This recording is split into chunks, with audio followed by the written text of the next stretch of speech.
In today's tech video, I'm going to show you guys how you can change the screen brightness on your Insta360 Ace Pro.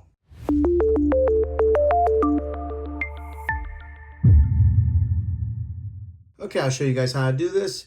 You may want to change the screen brightness to maybe save a little bit of battery life, or if you're in a well-lit environment, you may want to raise the screen brightness so that way you can see your screen better. But to do this, what you want to do is swipe down from the top, just like so.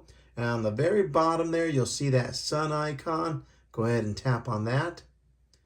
And then over here to the right, you'll see I got it at 100%. So say I want to dim it a little bit. If I'm in a really dark room and I don't want a bright light, I can dim it down to really low, to 0%.